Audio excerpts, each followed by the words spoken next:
During this pandemic, we've seen restaurants and businesses working really hard trying to stay open while keeping everyone safe and also meeting CDC guidelines. Childcare facilities are also trying to adjust. News 4 Tucson's Austin Walker went back to school today to see how one Tucson facility has adapted. When you drop your kid off at a daycare, it could be stressful. You don't know what they're doing or what they're touching, which could leave you with some safety concerns. But I talked with people here at La Petite Academy who say they're taking the extra steps to make sure your children are staying safe. When you think of a learning center or daycare, you probably think of sneezing children, slobber on toys, and germs.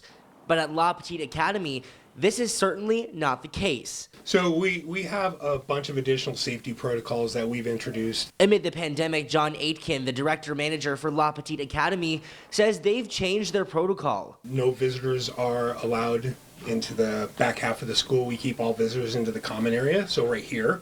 And when they drop off their kiddos, their first stop is to see the director of the school, Mindy Duffy. When parents come in, they get temp checked and their children get temp checked as well.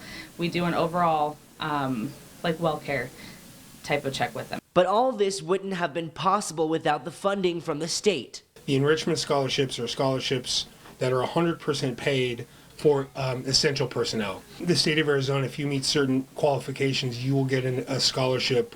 There's no cost childcare. So that's helped the families, which in turn has helped us. Aitken also says they are sanitizing constantly. Independent of the pandemic that we're currently in, there's additional safety protocols. One of them is what we call the mouth toy bucket. So we use bleach and water to sanitize those toys. So if they go in the mouths, if they're on the floor, anytime that they've been handled, they go into the sanitation bucket, and then that's all sanitized in there. Aitken says the most challenging part so far has been getting kids to wear their masks. You know, when you're in a class full of children and like you're wearing a Batman mask and I'm wearing a Superman mask and like, I like your mitts. You know, they'll want to trade or swap or whatever. They both are hoping other learning centers are also following suit and trying their best to make this a safe spot for everyone.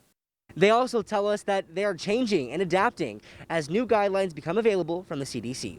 We've got you covered. I'm Austin Walker, News 4, Tucson.